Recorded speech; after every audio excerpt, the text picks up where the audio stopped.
Welcome, everyone, to the Sex Reimagined podcast. We are so grateful for all your wonderful likes, shares, and subscribes. Please keep them coming.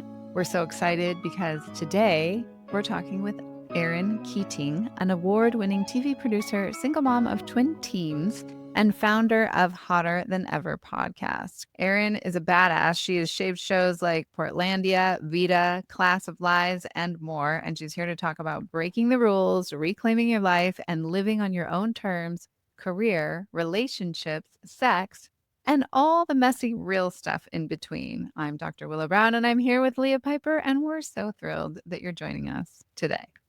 Those of you who may be looking at divorce, who are ending maybe a significant relationship, and you've got all the fears and all the worries and what's going to happen, and am I still attractive, and I'm in a totally different season in my life, and dating is going to be scary, and it's going to be different because I haven't had to date since I was 20 or 30. And now suddenly you might be 40, 50, 60, and she is going to give you so much hope, so much permission to have a reclamation of your own personal agency, to finally find out, perhaps for the first time, what is the kind of sex you want going forward?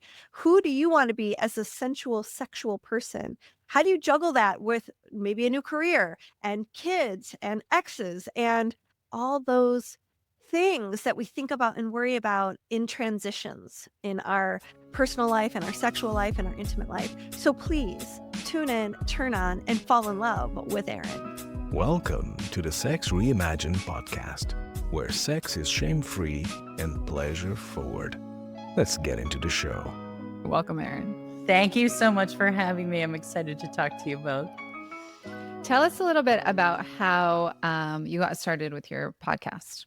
Yeah. So, first of all, thank you so much for having this conversation and creating this space for people to talk honestly about sexuality and intimacy and our bodies. We just need more of these spaces in the world.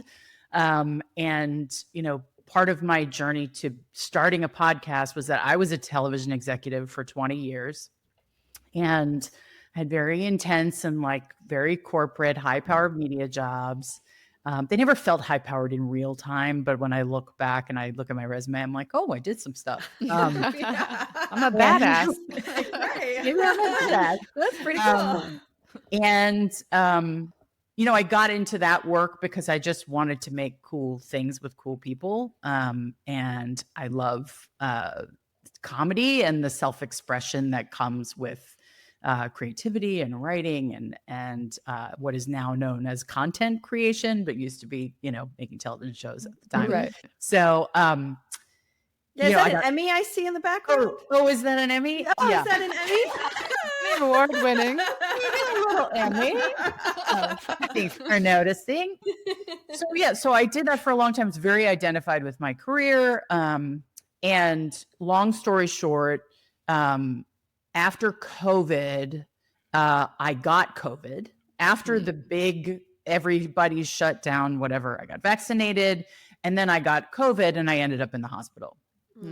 And the metaphor is always that the biggest bouquet of flowers that I got in the hospital was for my job. So that's how large it loomed, how large career and stuff loomed in my life, even though I had a marriage and I had twins and, today is their first day of high school, by the way. Yay. That's a big deal. I know. Oh my God. Huge achievement. Buckle for all in. of Here us. we go. Thank you. Yeah. Yes, I'm into it. Yeah, great. So, I got very sick and it caused me to have some profound revelations. Like I think happens with a lot of women. It takes until we get sick for us to change. And Yeah. I say women because that's sort of where I focus on my podcast, but it probably happens similarly for men as well. It's just that we are all so busy holding up the world. We barely have time for ourselves. And sometimes our bodies go, excuse me. Wake up call. Yeah. Wake up. So for me, what happened was the getting sick was a catalyst for me to sort of take a look at my marriage and take a look at my life and go, oh God, like is this it? Like, is this what I want? Is this life working the way I wanted? And I looked so good from the outside. I mean, the resume Right. looked good. I had just bought a house, you know, it was all picture perfect, and I was miserable. And I was working too much and running away from my relationship through work, sort of standard workaholism stuff. And, so the sickness really made me reflect on my life. And, you know, I also turned 50, like 2 seconds after I got out of the hospital.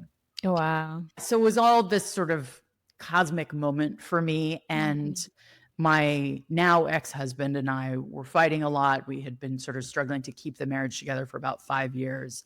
And we were married for 17 years. After I got out of the hospital, I was like, we need to try couples counseling.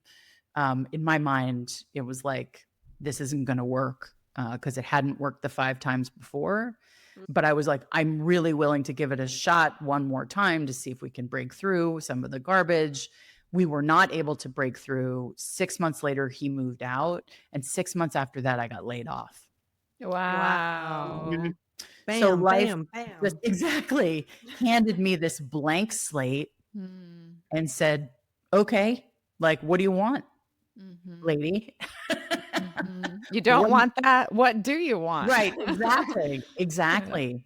And it sort of began a period of soul searching and reinvention and self-discovery that was overdue. So one thing I knew I wanted to do was find my voice again. I had been a writer and performer before I became an executive. I became an executive because I wanted a capital A adult life.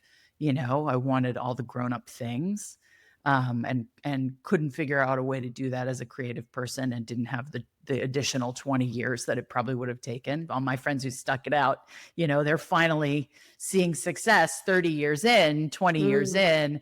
I really needed to make a living. I really wanted to have a place in the world, and I wasn't having the success as an artist in my 20s that I wanted. And so it was a great path for me. And then it, you know, the universe sort of said, you know, if you want to keep this going, you're going to have to consciously restart everything. And I was like, I think I'm done.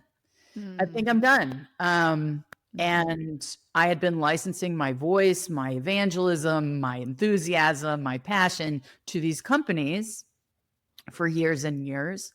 And I thought, what would happen if I actually just said all the things I really think? I love that.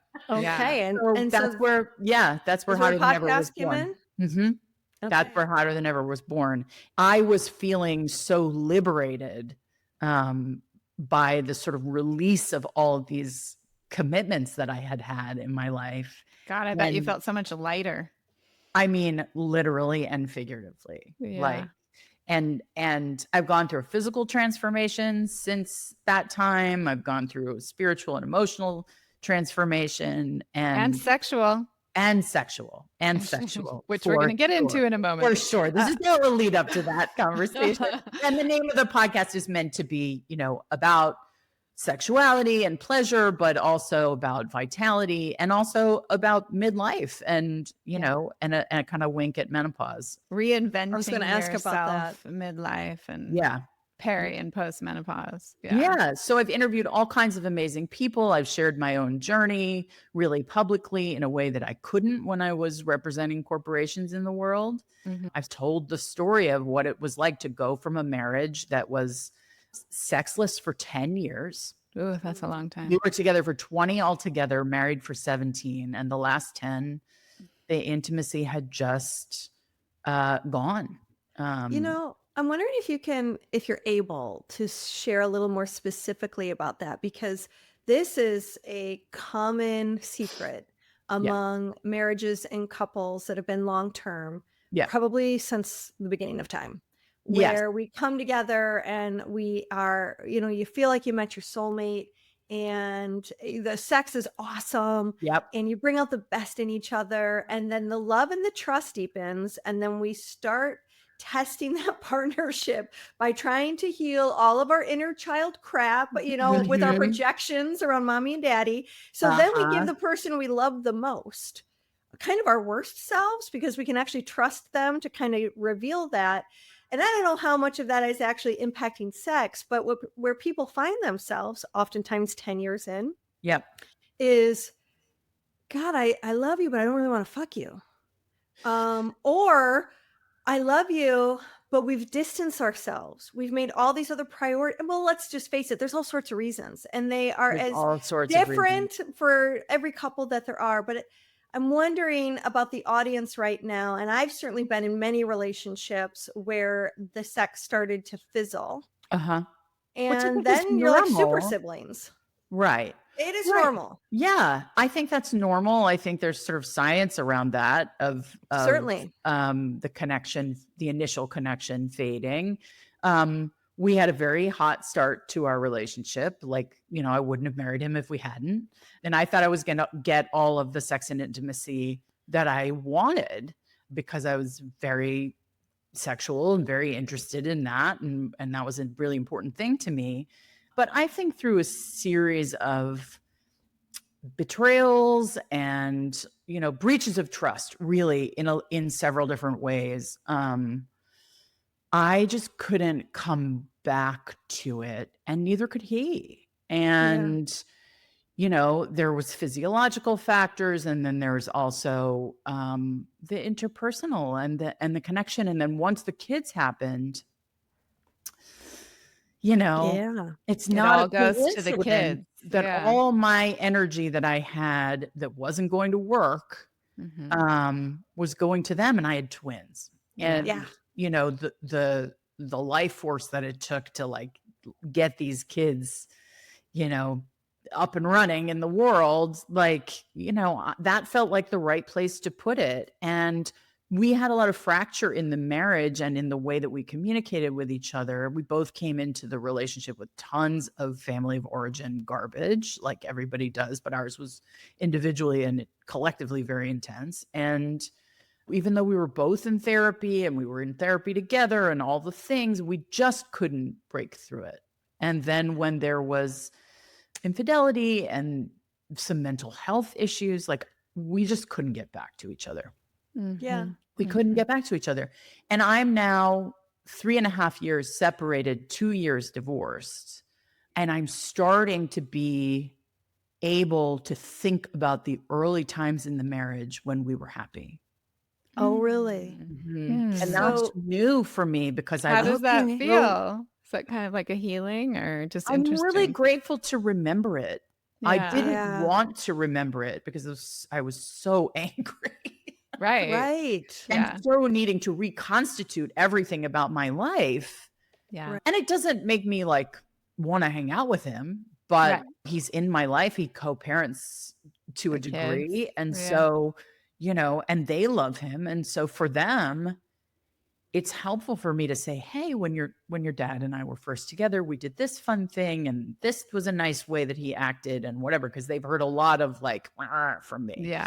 And so I'm really trying to let myself feel some of that stuff because I think it creates a more 3-dimensional experience of what the marriage was, and why not appreciate what was good about it?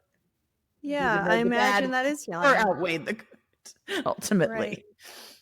But it seems like it's almost like you have to go through like the anger and the hurt or whatever that is like the fire that is required to have a reclamation of the next phase chapter and to ignite new desires to create what you want. But there is something, I think, healing and filled with wisdom to be able to recollect the beauty, the places that touched you deeply, the good times, so that we have a more full and true picture of our experience. So what was it like, separating? And I don't like, at what point in the letting go and living separately did you start to date or start to work with yourself on a new sexual and intimate level, whether that was just with yourself or out there in the world? I mean, I was ready the first thing I wanted was to reconnect with my sexuality. I mean, I really felt such a profound loss of it. I really felt so disconnected from my body, from my pleasure. And I was working really hard to reclaim pleasure in every area of my life in terms of my friendships and traveling and just sort of and experiencing life in a more like letting go of so much that I was like holding so tight to. And it's almost like you're coming home to yourself again, like your authenticity was alive again and driving you forward. 100%. That's a really perfect way of saying it. Mm-hmm. So I had gotten to the point, I've always been very orgasmic, and I had gotten to the point where I could not even bring myself to an orgasm.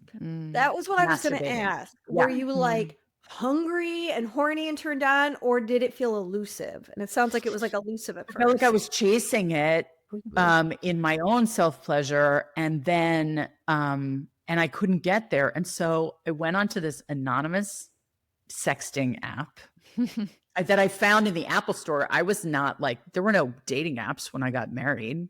Right. You know? Right. We met online. We met on an online thing, but there were no phones. There wasn't Tinder. It was like,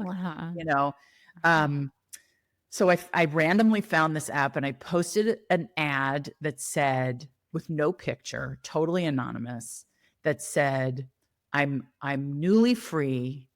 And after 10 years of no sex and a long marriage, and I'm looking for someone to bring me back to life. I love that. Oh, yeah. I didn't know. I mean, like, I didn't know. How many hits did you get like right away? Yeah, I'm sure. Hundreds. Bring me back to life, guys.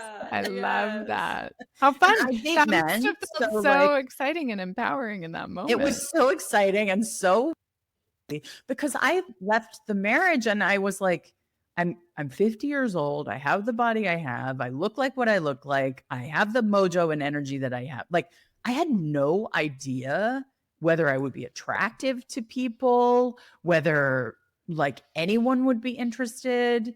And I will just say to anyone who's listening, who wonders whether, if they are sexually appealing to anyone, if you are sexually appealing to yourself and you want to have intimate experiences, the world is your oyster. I love that. That is the ticket right there. Yeah. Because every day on the apps that I'm still on, I get hit up by guys who are 22, 35, 68, 54, like all races, all body types, all energies, it's unbelievable if you present yourself in a way where you're like, I'm available to be connected with, and you put some cute pictures. It is a marketing exercise on some level, but not a day goes by without like, I live in Los Angeles, so like I'm in a big market for dating, but still like not a day goes by where adorable guys aren't interested in connecting with me. Right. I love that. So I just say that because I think a lot of women in midlife think nobody wants this, nobody will want this. It's so common. Right. Yeah. I feel like we age out of love and we age out of sex and we age out of being desirable. Right. And I think like when you're looking for like a proper, intimate and interrelated relationship and all that stuff, obviously that's a harder search. Finding love is a harder search than finding sexual connection. But I think it's all possible. I just fully believe it's all possible. So tell us a little, let's dive into your sexual journey. Wait, but I want to ask. Is that where you're going to go, Leah? Yeah, I wanted to ask about the sexting. Like, was it titillating? Was it awkward? Was it hard? Was it, tell us about the sexting. Oh my God. I met this one guy who I never met in person and I never saw a picture of him. Okay. Like I didn't know his name. I didn't know his deal. And he was like, I will help you. Here's what you need to do. Buy these toys and do what I say. And I was like, Ooh, you stepped right into a dumb Totally take I charge. ever wanted, right?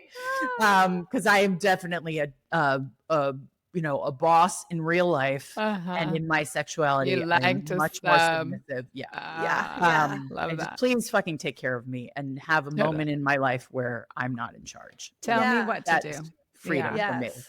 So, Yeah. and I have explored a lot of that in the last couple of years and sort of come to really know myself in that way. So if somebody's looking for a woman to dominate them, it is not going to be me. Even though I look You're like I looking might. for a woman that you'd like to dominate. Yes, Yeah. and maybe you're Please- qualified. please reach out. Maybe I'll consider Maybe. you. Yeah. So you got to earn that shit though. That's right, for sure. Yeah. So this guy would like, he would step out of meetings at work and be like, I have 10 minutes, go in your bedroom, get this toy, take your clothes off. And then he would talk me through making me come. Oh my right. God. Now that's who you need So on speed hot. dial. Incredible. Did you ever meet him in person? No, I never Or met she's him, but never met- eventually we did. Like years later, he reached out to me. I didn't think he still had a way to contact me, but I guess I had given him. I don't give anybody my phone number. I'm on Telegram, which is totally anonymous. You can block your phone number. I absolutely recommend that for people when they're Okay. dating online. That's a Because good Telegram is a recommendation. texting app. yeah, Yeah. and you can do calls and FaceTimes on there. Okay. So That's a really good piece of advice. yeah, it mitigates the safety thing. And also, like, if you get into a conversation, you don't like how it's going and it's feeling not good for you, you can just leave. And then you can leave the connection on the initial app where you met, and then you don't have to have any ongoing relationship with this person if you've decided you don't want that. And I think like making sure that you take care of yourself in that way when you're dating in the digital age, your phone number is connected to so much of your personal information. And Right. if someone wanted to, they could be in front of your house, Mhm. So I haven't had that experience. Excuse me. I haven't had that experience. I haven't had anything scary happen. But I also go through like a series of steps with people that I meet online where we go to Telegram, we talk there, we FaceTime, or we talk on the phone before we meet. That gives you your body a lot more information. For sure. And then I meet them in a public place. Even if, we're going to go somewhere after that, like I meet for a coffee or I meet for a drink or whatever, just to feel it. And so my body makes the decision about, Mhm. Whether I'm comfortable with this person. But by the time I get to a date, I know I'm interested. Okay, so we went from sexting and Yes, then so we're you Sexting. had these steps to meet people, right? Yep. And then I decided, after I was able to come again, and that relationship had sort of run its course, which ran for like 3 months. And I was like really wanting to be in touch all the time.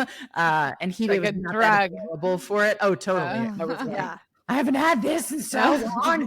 Right. Give me.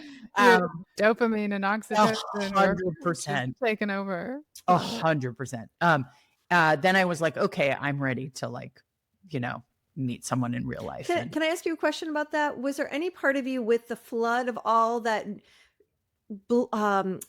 brain chemistry, right? That hormonal bliss? cocktail of hormonal bliss. Was there any part of you that was like, "Ooh, I could fall in love," or was that not even on the table for you? Was not on the table. Gotcha. Was not on the table. were Eventually in did lust, happen. but not Eventually lust. did. But yeah. So then I picked some dude I was flirting with on Tinder who seemed like smart and interesting, kind of was like my age, but had like a punky teenage boy energy about him. And I re-lost my virginity basically. Yes. And I look back on what that sex was and I'm like, now Compared to where you're at now. compared to sort of what I want and expect and need now. Yeah. Yeah. So for a while, I was seeing a bunch of different people at the same time. I had never dated more than one person at a time. I had never not been monogamous. I had never not, I was slutty in my 20s, but I had relationships and after that, and then I was married and I was faithful to my husband and then I was completely shut down. So this idea of my sexuality was mine. I could do whatever I wanted with it. I was transparent with people. I was using these relationships as an opportunity to do things communication wise that I never did in my marriage. Like what? What do you mean communication wise? What was different? Well, I learned to say what's so for me, regardless of whatever the outcome was going to be. So like you act in a way that I don't like, I say it. Like you do something, you know, I need you to text me when we are about to have a date or whatever. I would like you to confirm or whatever. And I don't hear that. Then I say that. And then I say, you know, that's not going to really work for me. Like I was not raised to have needs. Right. Or a voice. I was raised to accommodate. Interestingly. Yeah. Right. All of this has been a real journey of me being like, well, if I say what I want and I say who I am and I am my full self and you don't like that, okay. What a beautiful, what a that beautiful must have felt advantage. liberating. Yeah, you're such a different person when you're in your 50s versus your 20s. And you're able to like really have an agency over yourself that is so liberating. Right. To not be attached or to be afraid of not getting someone's love, approval, or appreciation by just speaking your truth. 100%. And I'm also freedom. not trying to get anywhere. Like when I was dating in my 20s and 30s, I knew like looming in front of me was like, well, I want to be in a committed relationship because I want to have kids. Right. You have all these initiations you feel like you have to go through. Right. And I have to like be with someone who fits into my world. And I need to be with someone whose family I connect with, who like my family can deal with. Like, you know, there's so much criteria when you're dating for this conventional life that I wanted parts of. I didn't really care about getting married, but my ex did. And so I was like, okay, he wants to marry me. Okay. But I knew I wanted kids. And so I knew I needed money and a career to do that. And I, you know, all the things, everything kind of stacked up on itself. All the adulting. And now, you know, I want to be with someone or several different people who I enjoy their company. The sex is hot. We laugh. You know, they're available, they can communicate. And like, you know, there were times over the last 3.5 years where I was dating 5 different people at the same time. And it's a job. I mean, it was a fucking part-time job managing all of it, but it was exactly what I wanted and exactly what I needed. I felt so much agency. In general, there's been like a couple, like ongoingly, you know, because I have kids. So when I have free time, I'm like, I want to have a date. Yeah.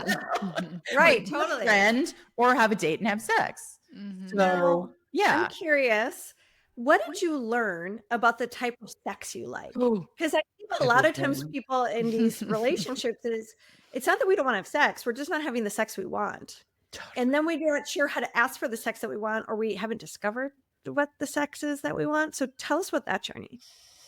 I mean, that's been the most fun part, honestly. You should see the smile on her face right now. If you're not watching this. Yeah. I mean, that's been the best part because I have learned to ask for what I want and to pick people who could keep up with me. Because I have fucking intense drive. Like I have a huge appetite for sex and I'm super orgasmic. And like, I just want to come, honestly, just want to come a lot. And also I've learned more about myself, you know, from a kink perspective that like, I'm really turned on by my partner taking charge. And that can look a lot of different ways. That can be sort of subtle and more romantic. And it can also be like genuinely kinky and like dominating. Yeah. For a time I had like a proper dom, who like, he was like a sex Boy Scout. He would show up at my place with like a backpack full of like props and things that he had like thought through and wanted to try. I was like, this is the greatest thing that's ever happened. How hard was it when you discovered, because I really relate to that. been on a journey of sort of craving more of that sub-dom play. How hard has it been to find men who have the skill, who are dropping in? Are they all over the place, or do you find like you have to go through the weeds because more of the men are more uncomfortable with being in a dominant position, especially as we've sort of changed socially over the years, right? With the rise of feminism, and there's all this cultural impact around, is it okay for men to be dominant? And I think a lot of men, at least my story is that a lot of men are scared to tap into that part of themselves. Has that been reflected at all on your journey of it, or has it been pretty easy? I don't know that it's been easy, but the guys that I've had long-term ongoing friends with benefits situations with, which is just genuinely that, like, we really like each other, we're friends, but the primary reason we hang out is for sex. I've had a couple of lovers like that, and the ones who stick around are the ones who are good doms, who are dom. Yeah. And not necessarily in a kink like identified capacity, right? Just naturally. The more I soften, the more they take charge. The more I show them I like that, the more they do that. The more they're turned on by it, I bet as well. 100%. And so, like, I had one guy that I saw.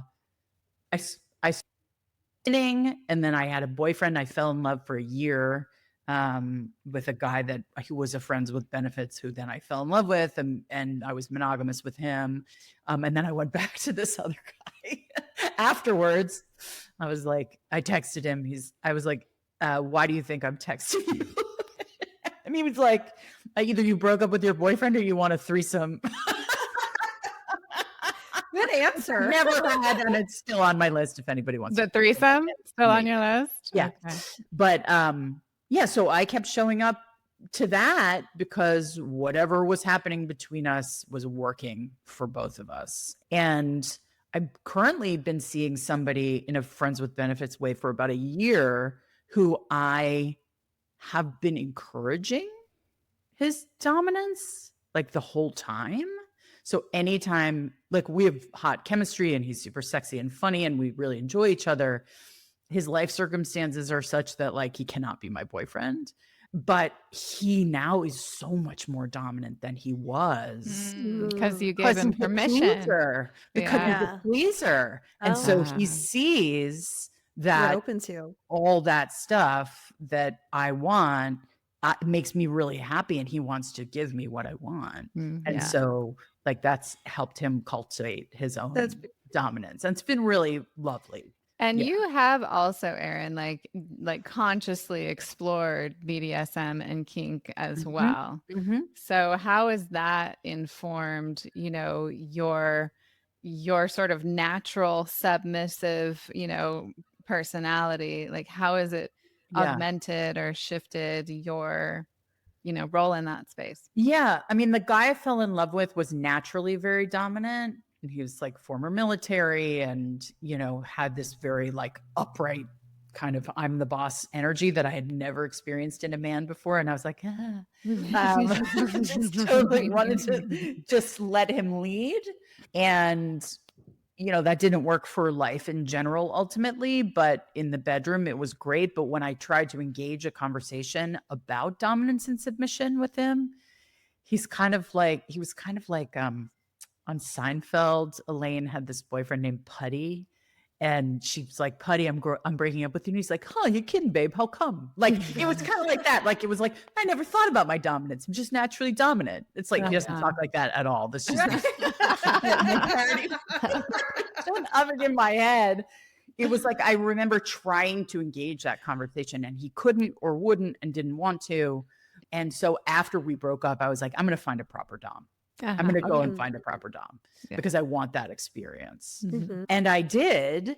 And I went on FetLife, which is, a wild, weird world that feels less weird the more you're there. And I met someone who is genuinely still my friend and we care about each other. And for about 6 months, we did all kinds of dirty things. And it was amazing. It was amazing. And I got to experience a lot of what I was watching.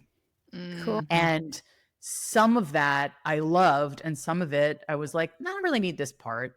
Yeah. Like, I don't really need the formality or the protocol or whatever. Like, Mhm. it was fun to try all of that, but Yeah. I did dig deeper into my willingness to hand over the reins Yeah. to someone else.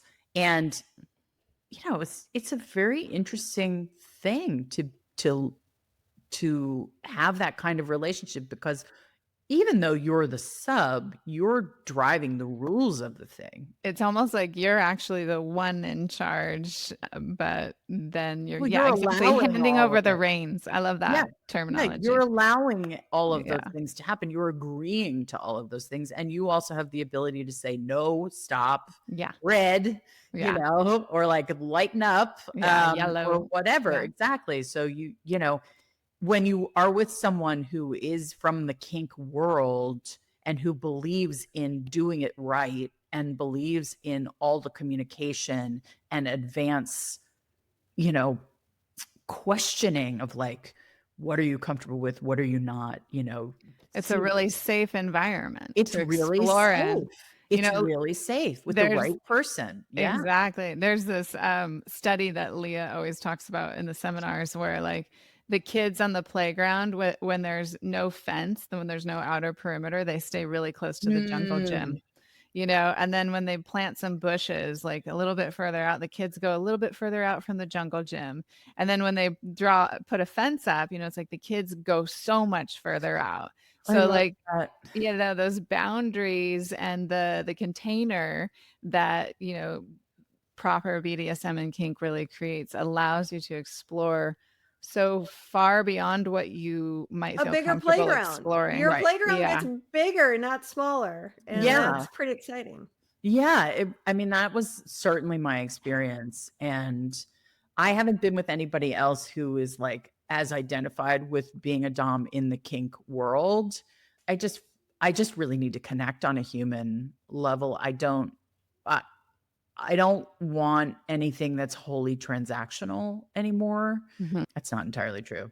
There's still a bunch of guys in my DMs who I would not mind a transaction with, but I tend to want to relate more. The more comfortable I am with myself, with my own definition of my sexuality, I want to be able to hang. I want someone who wants to know me more. I don't just want like a play partner. Those are a dime a dozen from my perspective. I want special. But you can have special in a way that's not, I need to meet your family. Like you can have special in a way that's like you have inside jokes with each other and you send each other stupid texts and then you like make out in the back of a car. Like it's, you know what I mean? Like it can still be special.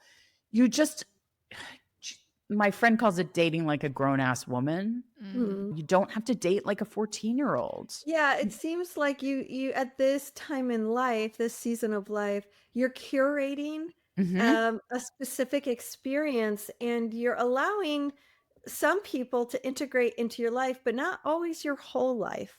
Not always my whole life. And no one meets my kids. Oh, that was going to be my question also about how, because I think a lot of people would love to have the experience that you're having. Yeah. But they're scared because they think they have kids. They have to be under a different set of rules. Why? That says, don't do that. You can't do that. Like motherhood somehow gets in our way.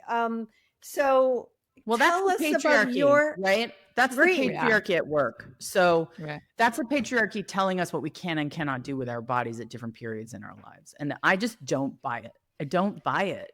And I think part of the agency of this generation of women who are now coming into perimenopause and menopause, we are the most successful generation of women who have ever lived on planet Earth. We are the most educated. We make the most money. We're stand to inherit more money from the baby boomers than any generation of women has ever had.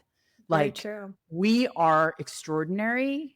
And we are now, as your estrogen drops, your desire to accommodate others drops as well. And so what I really want to encourage women in midlife to do is to take the fucking reins. Take the reins, do whatever weird thing you want to do, live whatever life you want to live. It does not matter. It does not matter what Yeah. people think of you, and you will care less and less about that the older you get. Mhm. And I'm not a believer in the like, I have no fucks left to give. You hear that a lot on social media. I have Right. so many fucks to give, Yeah. like actual fucks and metaphorical fucks. And, I'm going to put them exactly where I want to put them. I am Yeah. not going to let you tell me, society, culture, whatever, what I should care about, how I should live in my life, how I should parent, how I should do career, where I should live, who I should live with, how I should act, how I should spend my money. No, no, I'm going to do it how I want to because I trust myself. And I've had all these years of being a successful human being in the world, making my own decisions, charting my own path. And also for me, like my marriage was running interference from that life path. Like what I feel divorced, like what I feel as a divorced person is I don't have to block and tackle anymore. The path is clear towards what I want and the life that I want. So I just took my kids to visit a college friend of mine and her boyfriend and their crazy compound on an island in Puget Sound. My husband would never have gone. It would never have felt comfortable for him. I would never have brought the kids. Like they're teenagers now. I'm a single mom. I didn't want to take them on vacation by myself. I wanted to hang with my friends. And so what I'm experiencing now is the ability to integrate different parts of my life that needed to be in separate compartments in order to function. Now I can join all the things together that I want to join together. It's still a journey, but Yes. Yeah. it's What good much news. more me Yeah. than I it feel ever like was, I feel like, yeah, you're such a testament to creating your own reality at any point in time in your life. And, and like that, it's not always easy. It's not always, No. in fact, a lot of times you have to dig deep within yourself, but that's the journey and that's the evolution. And that's how you find this resiliency within yourself that allows you to continue to expand and evolve more and more. I'm curious. I love where you're at with your journey with partnership with men. You're like, I just want someone I feel special with. I'm curious Yeah. if you crave or if you want ever to get into like a monogamous relationship again. What's your relationship to marriage at this point? Like, Yeah. what are Is you there a thinking? desire to like be in love for a long period of Yeah. time? Was anything like that on the horizon for you? Yeah. Look, I've fallen in love once since I was divorced. It was awesome. You loved It was awesome. I loved Yeah. it. Yeah, I loved it. Mhm. I loved him. I loved it. I'm so glad I didn't protect myself and prevent that from happening. Yeah, I'm really like, even though it ended and you never like the way something ends. I'm so grateful to him because he showed me like, oh, I'm super lovable. I deserve to be treated beautifully, and he treated me beautifully. And that there are great guys out there. They come Yeah. in different packages than what I expected. He certainly was different than anyone I had ever dated. And yeah, and so yeah, I mean, I want love, I want relationship. I don't know that I want to live with someone while my kids are still at home. Sure. That Like makes I sense. feel like maybe once they're gone, I would live with someone, but maybe not. Maybe Yeah. not. Do you have an idea of like if you were to introduce your kids to someone, how you would know? Do you have an idea for that? I bet people would be Yeah. curious about it. Yeah, for sure. I mean, the guy that I fell in love with met my kids. Okay. But that's part of why we broke up, is that he didn't want to be that. He didn't want to be anyone in their life, Mhm. He wanted me. And I was like, Yeah. well, No, I got kids. yeah, I'm there's a a mom. package going on. Yeah. Well, But yes, I think if I'm with someone for a long time separately, yeah. and we are just wanting to be with each other all the time, Yeah. then they will need to meet my kids and then gradually become part of our thing, but probably not all the time.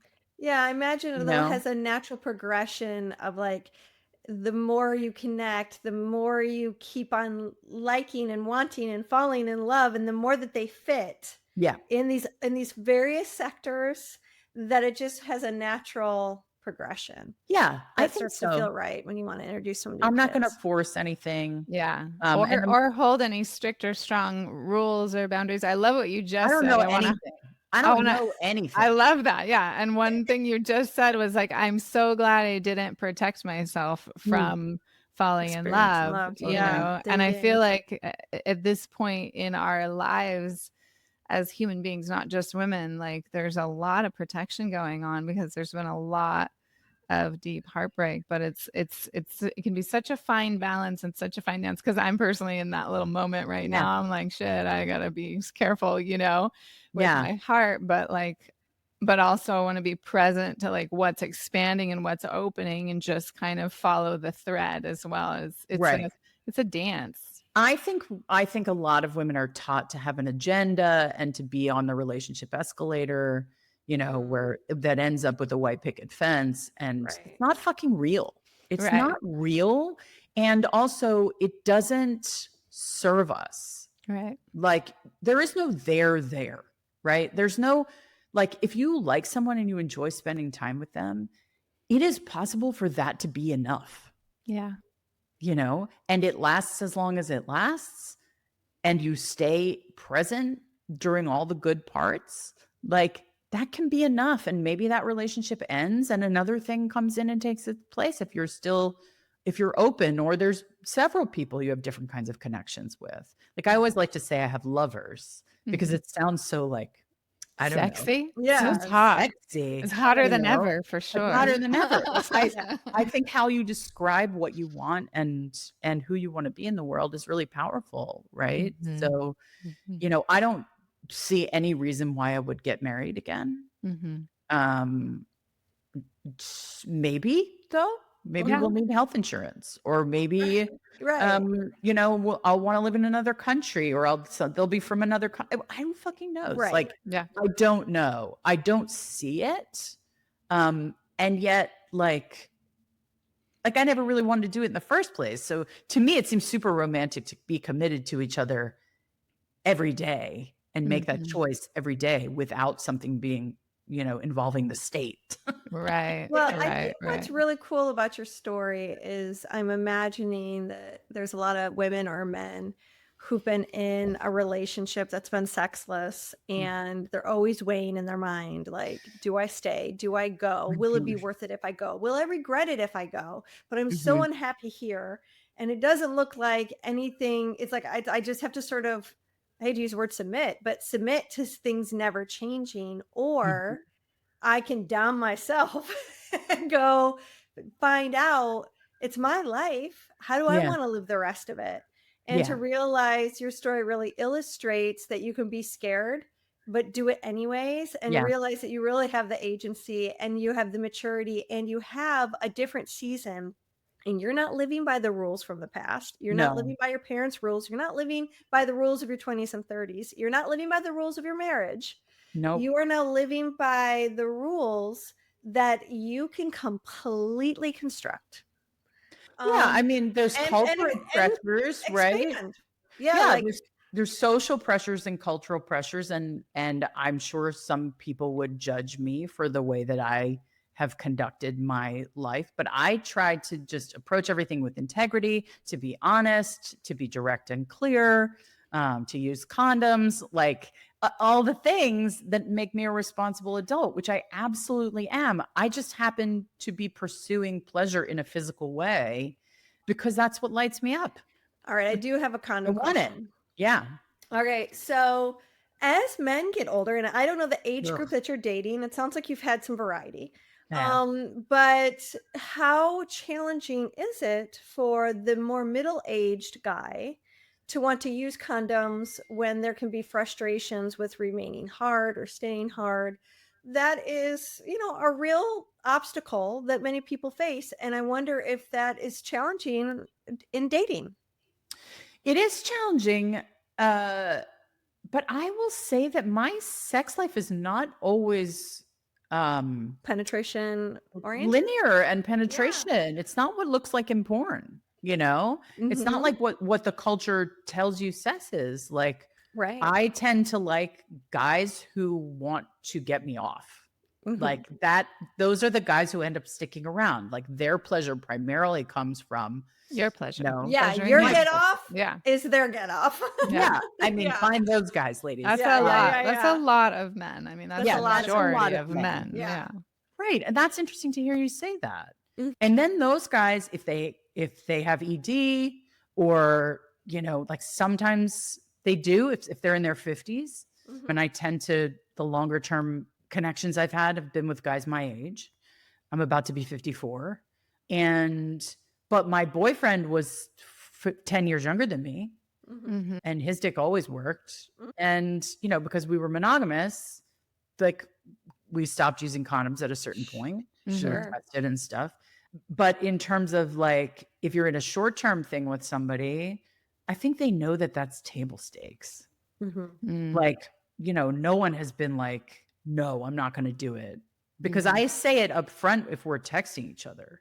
Mhm. Like I say, and condoms, of course, right? And they're like, oh, of course, of course. I'm like, until we know each other and, you know, we're tested, whatever. Like, of course, of course. Like, Mhm.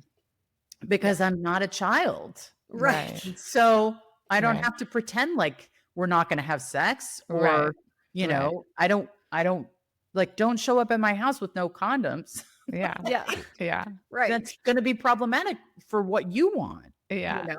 Yeah. Exactly. Right. Take responsibility here, guys. Yeah. Right, I've- everybody be a grown-up. please. Come I've- prepared. Yeah, Yeah. exactly. So yeah, I think it's interesting to say, and I've never really talked about this publicly, that like some of my lovers, like if they're guys in their 50s, sometimes they're hard and sometimes they're not.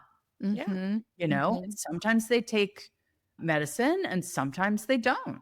Mhm. And sometimes it works and sometimes it doesn't. Yeah. Mhm. And so, you know, as long as that isn't the defining thing in your intimate connection, like Not a huge problem. if it's not a problem for them, it's not a problem for me, Yeah. Mhm. Mhm. Yeah. you know, because I'm certainly getting taken care of. Yeah. You know, One thing I really want to highlight that I'm really witnessing in you, Erin, and I want the audience to see this as well, is you have been on such a journey where you have created a new relationship with the unknown. Like you're so much more comfortable with the unknown than you ever had been previously in your life. And at this point in your life to create that like intimacy with the unknown and to be okay with whatever sort of opens up Well, it in sounds like front you of even you. look forward to Yeah, the unknown. like you're excited about it. I think that is fucking gold. And I'm just curious, maybe in closing, like what wisdom would you impart to people who are like, oh, that shit scares the hell out of me. Yeah. Thank you for saying that. I appreciate that. I feel seen. That's really nice. One of my most popular episodes of my podcast is How to Manage Change.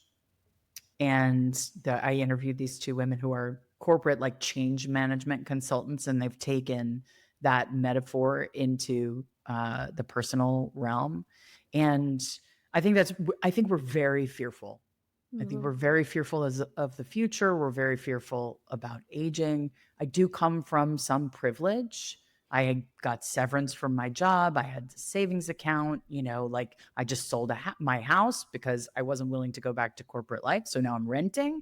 Like I am willing to, at this point, given my track record of success in my life, bet that I'm going to be successful in this next chapter. Mm, And I just have evidence that that's what's Right. going to happen because that is what has happened. It mhm. sounds like And I when was in you my trust 20s. yourself. I do Like- trust myself. Yeah. When you trust yourself, you kind of, there's a feeling inside that's like, whatever will happen, I'll be okay. Like I trust myself, I can get through anything. I didn't think I could get divorced. I didn't think I could be a single mom. I didn't think I could live without this corporate paycheck and status that comes from that. Yeah, all of the things.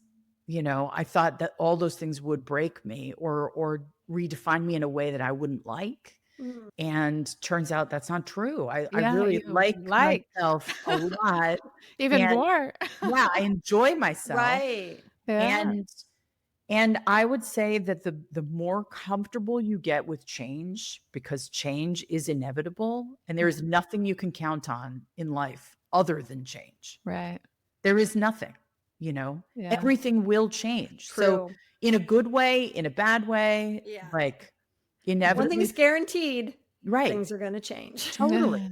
Kids are such a great metaphor for that, because the second you're like, I'm fed up with this one thing, they change. There's a different thing to be fed up with and a different thing to enjoy, Right. But yeah, and I will say, like, professionally, where I am is that Hotter Than Ever, has been a joy and an absolute vehicle of life transformation for me. And it has put me in a community of women who are thinking deeply about all of this stuff, like the two of you. And I'm so grateful for that. And so my next business venture is called Broad Collective, and it is a network for women entrepreneurs and thought leaders who have to make content in order to grow their audience and to grow their revenue. And so I'm partnering with a really amazing woman who I worked with in my last job. She started a content business herself after we left our jobs. I started Hotter Than Ever, and we both have run into this challenge of like, okay, how do I know what I'm talking about. I have expertise. I want to work for myself. I want my business to be successful. And I find myself looking at, holy shit, do I have to post on Instagram every day? Well, do I need a Substack, or should I do a TED Talk? Maybe I should self-publish a book. Like, there's all these questions and all these things that you need to do to get your word out there, to grow your business and whatever it is that you're selling. It's so noisy already out there. So noisy. It's so easy to waste money. So time and consuming. It's lonely. Yeah. And so you two have each other, which is amazing. It is amazing. Yeah. We're so grateful. Highly recommend having a partner. And I wanted a partner for Hotter Than Ever as on the business side, and it didn't manifest that way. And so I went down a lot of paths. And then I had this revelation that, like, we need each other.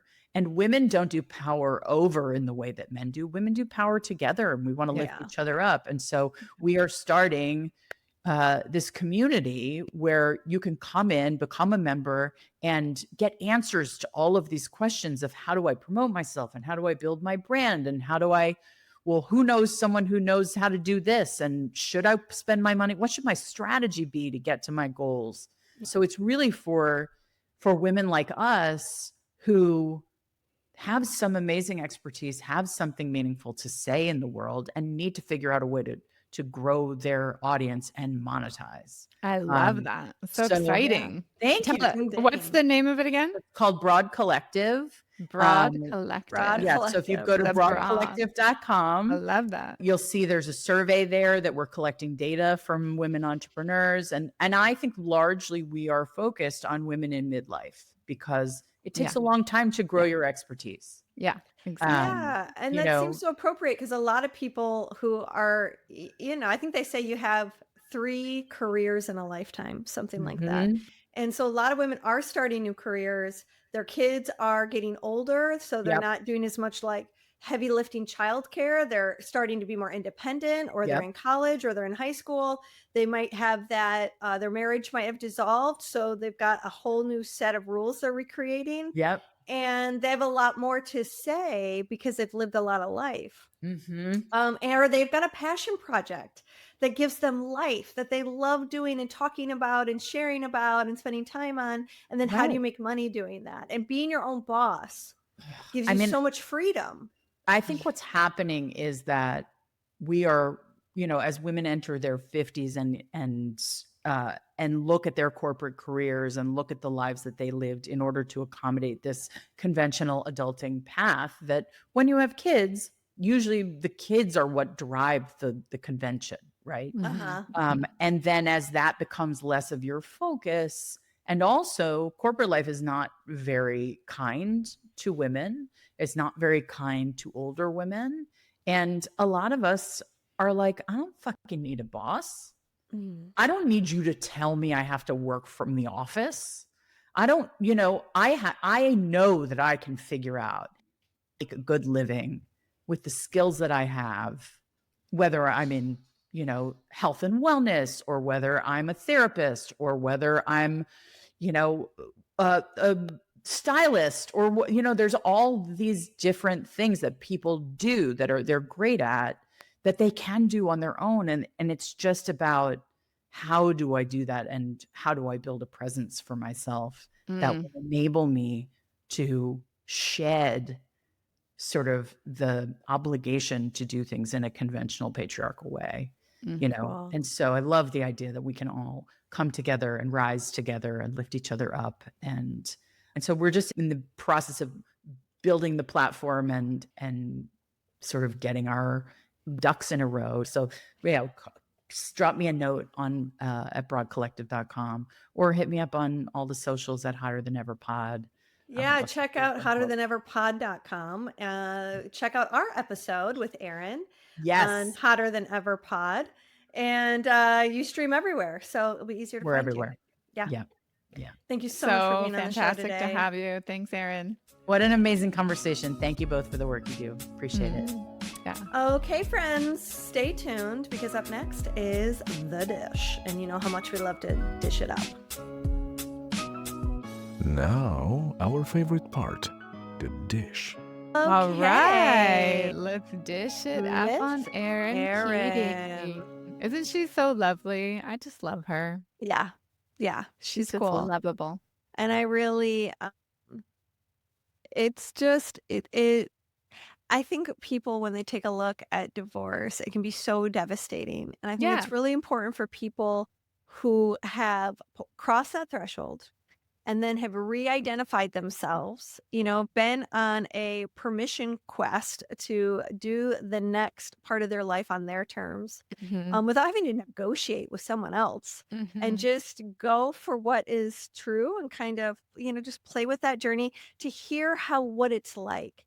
Yeah. So they don't have to feel paralyzed when they're headed in a direction. Yeah.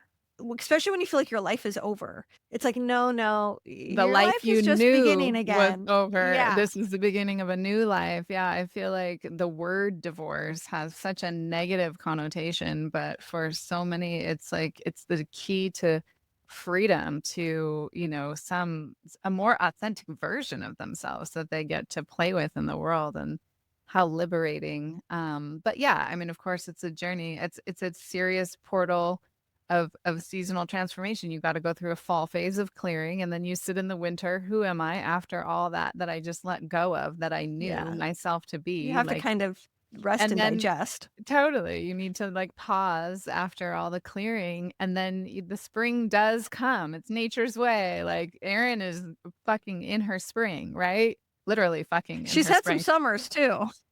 Yeah, totally. Yeah, she's gone through the whole seasonal portal of transformation, and I think it's just really inspiring for those who are maybe still sitting in the space of like, God, this marriage is not going to ever make me happy. Like, I need to look at letting it go. And we've all been there. I've never been divorced. I've never been married. So there you go. But I've been in those long-term relationships where I'm like, this just isn't it, this isn't, and it takes years sometimes to actually walk away from it. And that's okay.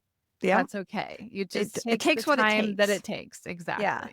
But I think too, like even the word divorce, it's like, I think what a lot of people wrestle with is, I failed at something. Right. And I think that needs to be reinvented, because By sometimes society. we come together to Yeah. do something specific together. Like some people give Have birth a to a kid. business. Yeah. Most people will have a kid. It's like, no, that destiny is, you're supposed to make babies together, but you're not supposed to have your whole life together. Right. And Different so can we have more grace for each other in terms of letting go and finding a new path forward? And it's daunting and it's scary because of the unknown, of course. Yeah. Yeah. But Trusting if you the can mystery is learn, hard. if you can learn to fall in love with the unknown, then you don't take the fear with you, the constriction and the contraction in your nervous system, into the unknown. You take the excitement and the joy and the let's see what's going to happen into the unknown. And that's a better frequency to walk into the unknown with. Yeah, so I'm going to put in the show notes a link to our episode on Hotter Than Ever. And I will also link some of our BDSM episodes with other sexperts because we brought that up here with Erin's, some of her topics. I will also add a couple links for the experts we've interviewed, some urologists and other toy manufacturers For ED. who are really doing some incredible work with erectile dysfunction. In Yeah. particular, And Trump. the tech firm. The firm tech. Yeah, the firm tech cock ring. Yeah, that's which a we've had a great lot cock of ring. listeners buy, and they've really loved it. Mm. And I also want our audience to know you won't be able to find the show notes on the streaming apps or on YouTube. There will be a link in the show notes that will take you to our website. On our website, you have the option to watch the episode, listen to the episode, read the blog, and that's where all of the resources that we tack onto every episode, whether it's a book or a different interview or the website of our sexpert or Or a their sex toy products. company. Yeah. Yeah. So I really encourage people to check out those links because we spend a lot of time providing some really awesome resources. So if there's something in an episode that you feel really drawn to, always check for the website and because it's important to us that we're giving you resources that bring even more value to the show. And if you want to bring value to the show, the way that you can do that is comment on this episode, share your story. What were some of your takeaways? Where are you at in the stages of divorce and dating or midlife?